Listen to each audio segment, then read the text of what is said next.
നമസ്കാരം, മലയാളി വാർത്തയിലേക്ക് സ്വാഗതം. സർ നമസ്കാരം. നമസ്കാരം സാർ, ഇപ്പോൾ മുഖ്യമന്ത്രി പിണറായി വിജയൻ ഒരു കണ്ടകശനിയാണെന്ന് നമുക്ക് പറയേണ്ടിയിരിക്കുന്നു. കാരണം ഒരു ആഗോള അയ്യപ്പ സംഘമൊക്കെ നടത്തി തുടങ്ങിയതാണ്. അതോടുകൂടി തന്നെ നമ്മൾ ഇനി തെരഞ്ഞെടുപ്പ് വരികയാണ്, കുറച്ച് വോട്ടൊക്കെ നമുക്ക് ഇങ്ങോട്ട് കിട്ടുമെന്നൊക്കെ വിചാരിച്ചിരുന്നതാണ്. പക്ഷേ പിന്നീടാണ് ശബരിമലയിലെ സ്വർണ്ണപ്പാളി കാണാതായതുമായി ബന്ധപ്പെട്ടുള്ള വിവാദം ഉയരുന്നത്.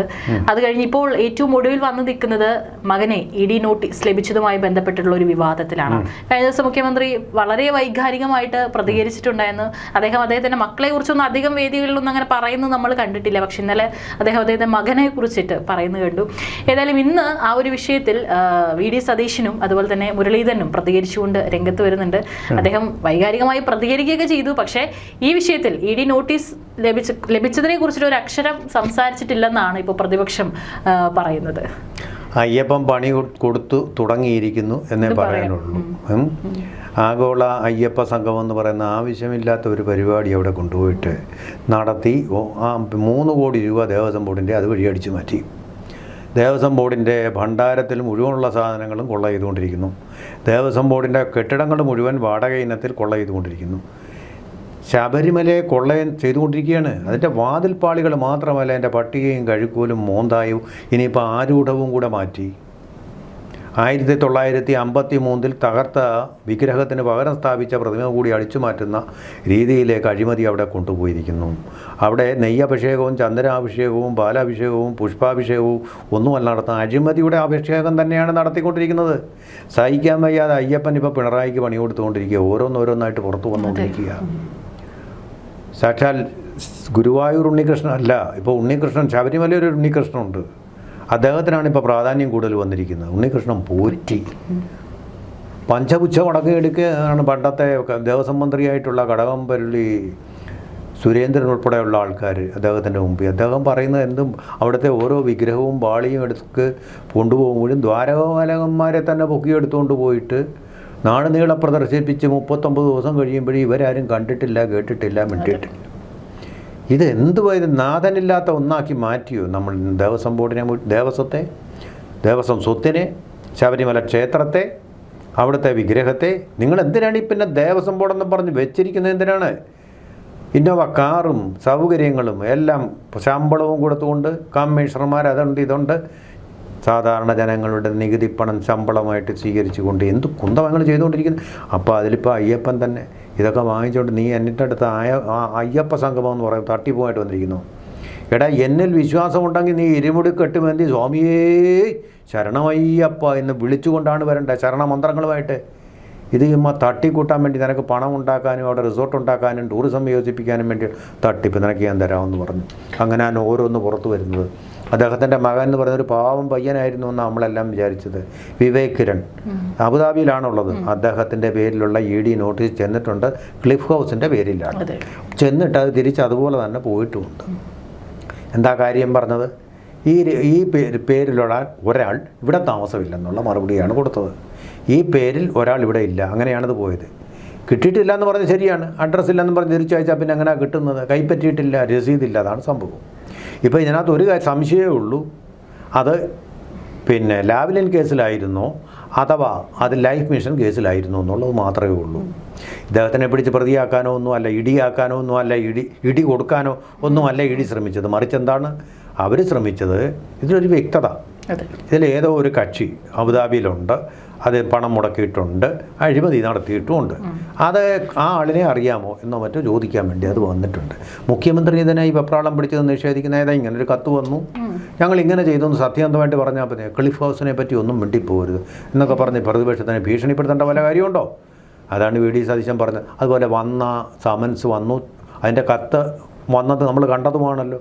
അതെന്ത് പിന്നെ ആവിയായിപ്പോയോ? കത്തയച്ചു കഴിഞ്ഞിട്ട് പിന്നെ ED അതിന്മേൽ നടപടിയെടുത്തില്ല. സാധാരണഗതി കോമൺ സെൻസ് കൊണ്ട് ഊഹിക്കാവുന്ന സതീശൻ പറഞ്ഞു. അതായത് മേളിൽ ആരോ ഇടപെട്ടിട്ടുണ്ട്, ഉന്നതങ്ങളിൽ ആരോ. അത് അമിത്ഷാ തന്നെ ആയിരിക്കാനേ വഴിയുള്ളൂ. എന്തുകൊണ്ട് അങ്ങനെ ഇടപെട്ടു? അപ്പോൾ ഇവർ തമ്മിൽ ഒരു അന്തർധാരയുണ്ട് എന്നാണ് അതിനർത്ഥം എന്നുള്ളതാണ് പറഞ്ഞത്. അതിപ്പോൾ നമ്മൾ കോമൺ സെൻസ് വെച്ചാൽ ഇപ്പോൾ EDയുടെ ഒരു നോട്ടീസ് എന്ന് പറഞ്ഞാൽ അത് എവിടെ ഉണ്ടെങ്കിലും അവിടുന്ന് പൊക്കിയിരിക്കും. അതിനുള്ള പ്രാപ്തിയുള്ള ഒരു ഓർഗനൈസേഷനാണത്. ഒരു സംശയം വേണ്ട, സ്ഥാപനമാണത്. പൊക്കിയിരിക്കും. നമ്മൾ വല്ലതും ഇങ്ങനെയാണെങ്കിൽ രക്ഷപ്പെടാൻ പറ്റുമോ? അതപ്പോൾ ചെല്ലാതിരുന്നതിന് പിന്നിൽ ഒരു ഇടപെടലുണ്ടായിട്ടുണ്ട്. അതുകൊണ്ടാണ് പറഞ്ഞത് പിണറായി വിജയനിൽ വിശ്വാസം, ശബരിമല അയ്യപ്പനിൽ പിണറായിക്ക് വിശ്വാസമില്ല, നരേന്ദ്രമോദിയിൽ പക്ഷേ വിശ്വാസമുണ്ട്. അത് ഉപയോഗിച്ചുകൊണ്ടാണ് അദ്ദേഹം കഴിഞ്ഞ പ്രാവശ്യം പോയിട്ട് 5 മന്ത്രിമാരെയാണ് ഒറ്റയടിക്ക് പോയി കണ്ടത്. അമിത്ഷായെ വീട്ടിൽ പോയാൽ കണ്ടത്. അതിനു മുമ്പ് നമ്മുടെ ധനമന്ത്രി നിർമ്മലാ സീതാരാമനെ കേരള ഹൗസിൽ പോയാണ് സന്ദർശിച്ചത്. പുട്ടും കടലയായിരുന്നു അതിലെ ഡിപ്ലോമസി, പുട്ടും കടലയും ഡിപ്ലോമസി. KV തോമസാണ് അത് ആസൂത്രണം ചെയ്തത്. അതിനായിട്ടാണെന്ന് തോന്നുന്നു ക്യാബിനറ്റ് പദവി കൊടുത്ത് അദ്ദേഹത്തെ വെച്ചിരിക്കുന്നത്.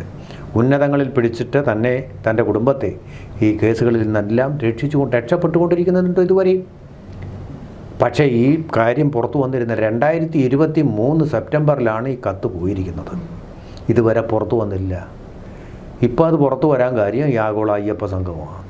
നിൻ്റെ ഓരോന്നായിട്ട് ഞാൻ പൊതുജനങ്ങളുടെ മുമ്പിൽ വെളിപ്പെടുത്തി തരാമടാ എന്നാണ് അയ്യപ്പൻ വ്രതം എടുത്തിരിക്കുന്നതെന്ന് തോന്നുന്നു. ഇങ്ങനെ എനിക്കിട്ട് പണി തന്നാൽ നിനക്ക് ഞാൻ പണി തരാം. പണി ഓരോന്നായിട്ട് തുടങ്ങിയിട്ടേ ഉള്ളൂ.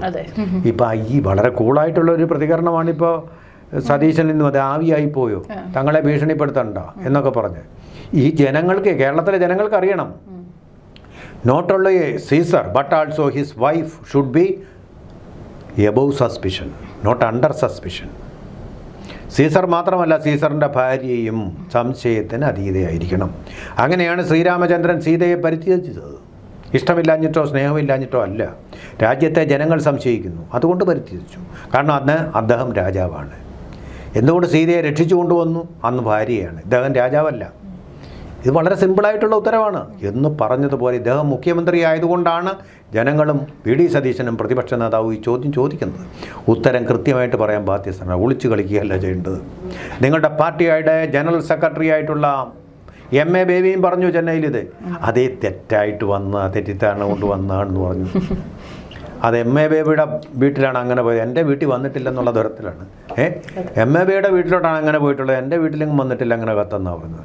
അത് MA ബേബിക്ക് അറിവില്ലാത്തതുകൊണ്ടാണെന്ന്, അയാൾ വിവരമില്ലാത്തവനായതുകൊണ്ട് അങ്ങനെ പറഞ്ഞെന്നാണ് മുഖ്യമന്ത്രി പറഞ്ഞിരിക്കുന്നത്.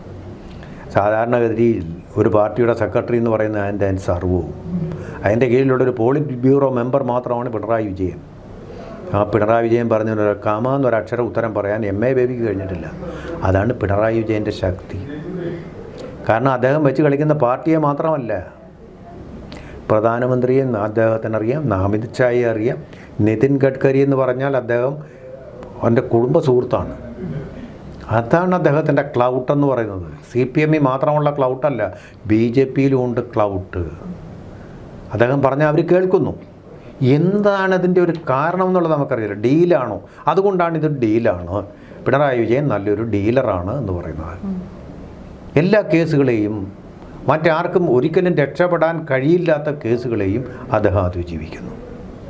അപ്പോൾ എന്ത് കള്ളം കാണിക്കാനും ലൈസൻസ് ടു കറപ്റ്റ് എന്ന് പറയുന്ന പോലുള്ളൊരു വ്യക്തിയാണ് അദ്ദേഹം. ജെയിംസ് ബോണ്ടിൻ്റെ കാര്യത്തിലാണ് ലൈസൻസ് ടു കിൽ എന്ന് പറയുന്നത്. ഇവിടെ ലൈസൻസ് ടു കറപ്റ്റ്, കറപ്ഷനിലേക്ക് എന്തും ചെയ്യാൻ ഉള്ള ഒരു അധികാരമുള്ള ഒരു മുഖ്യമന്ത്രിയായിട്ട്, ലൈസൻസ് ഉള്ള ഒരു മുഖ്യമന്ത്രിയായിട്ട് അദ്ദേഹം വേണം. ആർക്കും ഇതുവരെ പിടിക്കാൻ കഴിഞ്ഞിട്ടില്ല. പക്ഷേ TP സെൻകുമാർ ഒരു കാര്യം പറഞ്ഞു, ഇതെല്ലാം 2026 ആകുമ്പോൾ തുടങ്ങിക്കോളും. 2026 വരെ പിണറായി ഇങ്ങനെ പൊയ്ക്കോട്ടെ എന്ന് പറഞ്ഞ് അവരുടെ ഈ കടിഞ്ഞാണൊന്ന് അയച്ചു കൊടുക്കുക, പോകുന്നിടം വരെ പൊയ്ക്കോട്ടെ. 26 ആകുമ്പോൾ പിടിമുറക്കും, ഓരോന്നോരോന്നായിട്ട് പുറത്തു വരും. അങ്ങനെ പിണറായി ഭരണം അവസാനിപ്പിക്കും. ജനങ്ങൾ വെറുക്കുന്ന അദ്ദേഹം. ലാലു പ്രസാദിൻ്റെ കാര്യം കണ്ടില്ലേ, തെരഞ്ഞെടുപ്പ് അടുത്ത സമയത്ത് കുടുംബത്തോടെ ഇപ്പോൾ പ്രതികളാണെന്നും പറഞ്ഞിപ്പോൾ വിളിച്ചിരിക്കുക. വീണ്ടും തിഹാർ ജയിലിലായിരിക്കും അവർ, അടുത്ത തെരഞ്ഞെടുപ്പ് വരും, ഈ പോളിംഗ് വരുന്നപ്പോൾ. ആ രീതിയിലാക്കി പരുവപ്പെടുത്തി വെച്ചിരിക്കും. അതുപോലെ പിണറായി വിജയനെയും കശക്കും അവർ ഇതേയും ഏതാനും ഇപ്പോൾ 2026 എന്ന് പറഞ്ഞാൽ വളരെ അകലെയല്ലല്ലോ, ഒക്ടോബർ ആയി കഴിഞ്ഞാൽ ആ സമയത്ത് അവർ പിടിമുറുക്കാനുള്ള ഒരു ശ്രമമാണ്. അത് പിടിമുറുക്കുക തന്നെ ചെയ്യും. തൽക്കാലം അയാൾ രക്ഷപ്പെട്ടിരിക്കുന്നു. തെരഞ്ഞെടുപ്പിലും ചിലപ്പോൾ ജയിച്ചു കഴിഞ്ഞാൽ പിന്നെ അവർ പണിയും തുടങ്ങും.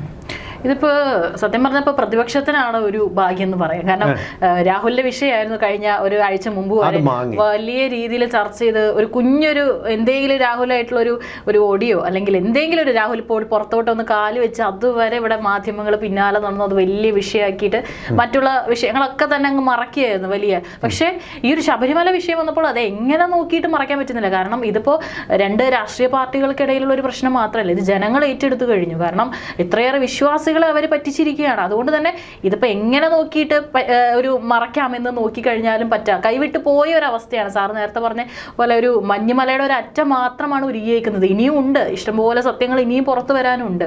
ഒരു കാര്യം കൂടെ പറയാം, രാഹുൽ മാങ്കൂട്ടത്തിൽ ഈ കേസിൽ പെട്ട് കഴിഞ്ഞപ്പോൾ ആദ്യം ചെയ്ത കാര്യം ശബരിമലയ്ക്ക് ഇരുമുടിക്കുട്ടിയുമായിട്ട് പോവുക, ആഗോള സംഗമം നടത്തുമല്ല.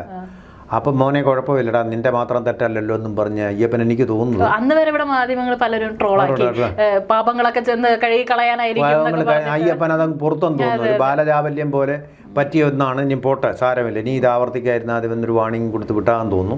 ഇപ്പോൾ എന്തായാലും പാലക്കാട്ട് അദ്ദേഹം MLA എന്നുള്ള നിലയിലുള്ള പ്രവർത്തനങ്ങളൊക്കെ ചെയ്യും. അതല്ല, മണ്ണിൽ കാലെടുത്ത് കുത്താൻ സമ്മതിക്കത്തില്ലെന്ന് കോൺഗ്രസും BJP ഒരുപോലെ പറഞ്ഞെടുത്ത് കാലെടുത്ത് കുത്തുക മാത്രമല്ല ഉദ്ഘാടനങ്ങളൊക്കെ നടത്തുകയും ചെയ്തു. ഏറ്റവും ഒടുവിൽ DYFIക്കാർ CPMക്കാർ അതെവിടെയും കുഴപ്പമുണ്ടാക്കുമല്ലോ, കുറച്ച് കുഴപ്പങ്ങളൊക്കെ ഉണ്ടാക്കി. പക്ഷേ അതിനൊന്നും വകവെക്കാതെ അദ്ദേഹം അവരുടെ മുമ്പിൽ നിന്ന് തന്നെ ഉദ്ഘാടനം നിർവഹിച്ച് കാണിച്ചു. ചങ്കാണത്. അപ്പം ഇരട്ടച്ചങ്കനെ നേരിടാനുള്ളൊരു ചങ്കൻ CPM ഉണ്ടെങ്കിൽ അത് ഈ രാഹുൽ മാങ്കൂട്ടത്തിൽ മാത്രമാണ് ഇപ്പോൾ. അപ്പോൾ അത് അദ്ദേഹം നിർവഹിക്കുന്നുണ്ട്. അപ്പോൾ അയ്യപ്പൻ്റെ അനുഗ്രഹം കൊണ്ടാണെന്ന് പറയാതിരിക്കാൻ പറ്റുമോ? ആഗോള അയ്യപ്പ സംഗമം നടന്നതിൻ്റെ പിറ്റേ ദിവസം തൊട്ട് ശബരിമലയിലെ മോഷണ അഴിമതി, ഉണ്ണികൃഷ്ണൻ പോറ്റി നടത്തിയ ആ ഇന്ദ്രജാലം, ഇതെല്ലാം കൂടെ വന്നത് ഒരു നിമിത്തമല്ലേ അത്? അപ്പോൾ ഇനിയിപ്പം ഓരോന്നോരോന്ന് പുറത്തു വരുന്നു. അദ്ദേഹത്തിൻ്റെ മകന് സമൻസ് വന്നിട്ടുണ്ട്. മകൾക്ക് ആൾറെഡി അന്വേഷണം, 2 ഏജൻസികളുടെ അന്വേഷണം നടക്കുന്നുണ്ട്.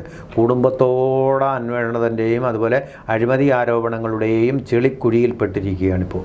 ഇതുപോലെ കേരളത്തിലെ ഒരു മുഖ്യമന്ത്രിക്കും ഇന്ന് വരെ സംഭവിച്ചിട്ടില്ല.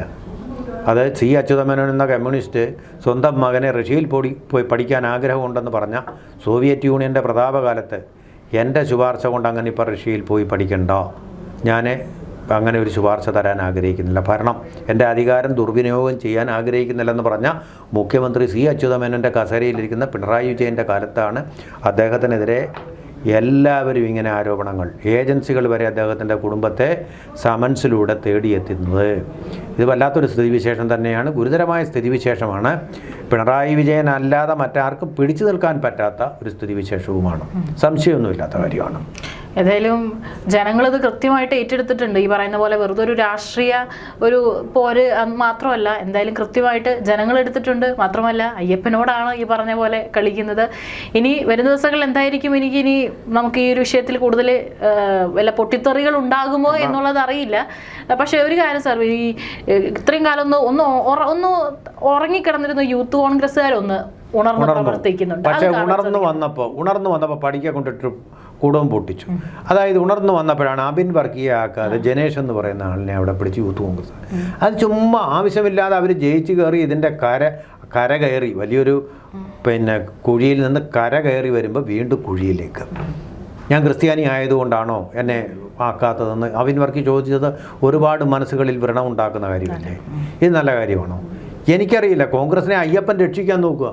പണ്ട് ശിവന് പറ്റിയതുപോലെ തന്നെ സംഭവിച്ചു. ശിവന് പാവപ്പെട്ട ഒരുത്തൻ, ശിവൻ പാർവതിമാരിങ്ങനെ കൈലാസത്തിലിരിക്കുമ്പോൾ മുമ്പിൽ കൂടി ദിവസവും പോകും, പട്ടിണിയാണ്, ആഹാരമില്ല, ആമ ദാരിദ്ര്യമായിട്ട് കഴിയുന്ന ആളാണ്. അപ്പോൾ ഒരു ദിവസം പറഞ്ഞു, എത്ര കഷ്ടമുണ്ട് കേട്ടോ, എന്തെങ്കിലും ഒന്ന് കൊടുത്ത് അയാളെ ഒന്ന് രക്ഷിക്കുക. ശരിയാകാം എന്ന് പറഞ്ഞ് ശിവൻ എന്ത് ചെയ്തു? നല്ല സ്വർണം, തങ്കം 24 ക്യാരറ്റ് സ്വർണം, അതിൻ്റെ ഒരു വലിയ സ്വർണ്ണക്കട്ട അയാൾ പോകുന്ന വഴിയിൽ ഇങ്ങനെ വെച്ചു. അവൻ പോയി ജീവിച്ചോട്ട്. പിറ്റേ ദിവസം ഈ മനുഷ്യൻ വന്നപ്പോൾ ഇയാൾ എന്ത് ചെയ്തു? ഞാൻ എല്ലാ ദിവസവും കണ്ണും തുറന്നു പോകാം, എനിക്ക് യാതൊരു ഭാഗ്യവും വഴിയിൽ നിന്നൊരു നിധിയും കിട്ടുന്നില്ല, അതുകൊണ്ട് ഇന്ന് ഞാൻ കണ്ണടച്ചങ്ങ് പോകാം എന്നും പറഞ്ഞൊരൊറ്റ പോക്ക്. ആ സ്വർണം കാണാൻ അയാൾ ഇടപാടിന് പോയി. ശിവൻ പാർവതിയോടെ വിളിച്ച് ചോദിച്ചു, കണ്ടോ ഞാൻ കൊടുത്തിട്ട് എന്താ ഫലം? അവൻ കണ്ണും അടച്ചുകൊണ്ട് പോയി കളഞ്ഞു. അവനപ്പോൾ അതിന് വിധിയില്ല. കോൺഗ്രസിനപ്പോൾ അത് അടുത്ത ഭരണത്തിൽ വരാൻ വിധിയില്ലെന്നുള്ളതാണോ ഈ അബിൻ വർക്കി ഈ പറഞ്ഞതിൻ്റെ അർത്ഥം? ജിനേഷിനെ യൂത്ത് കോൺഗ്രസ് പ്രസിഡൻ്റ് ആക്കിയതിൻ്റെ ഒരു ഫലം എന്നൊക്കെ ഇനി തെരഞ്ഞെടുപ്പിൻ്റെ ഫലം വരുമ്പോഴേ നമുക്ക് മനസ്സിലാക്കാൻ കഴിയൂ. എന്തായാലും ഒരു മൂർച്ചയുള്ള ഒരു ആയുധം തന്നെ അയ്യപ്പെട്ട് കൊടുത്തിട്ടുണ്ട്. ഇനി അത് എങ്ങനെ ഉപയോഗിക്കുന്നു എന്നുള്ളതാണ്, ഏത് സമയത്ത് കൃത്യമായിട്ട് അവരുടെ നേർക്ക് ആ ഒരു അസ്ത്രം ഉപയോഗിക്കുന്നു എന്നതിലാണ് ഇനി കാര്യം. അങ്ങനെ ഉപയോഗിക്കുമോ എന്നുള്ളതും കൂടി നമുക്ക് നോക്കിക്കാം. ഒരു സ്വർണ്ണ പാളി ഇട്ട് കൊടുത്തിട്ടുണ്ട്, അത് പാളി പോകുമോ ഇല്ലയോ എന്നുള്ളത് തീരുമാനിക്കുക കോൺഗ്രസിനാണ്. അവർക്ക് വിധി ഉണ്ടെങ്കിൽ അവർക്ക് അത് ഉപയോഗിക്കാം, അല്ലെങ്കിൽ പോയി പണി നോക്കാൻ പറയുക. നമസ്കാരം.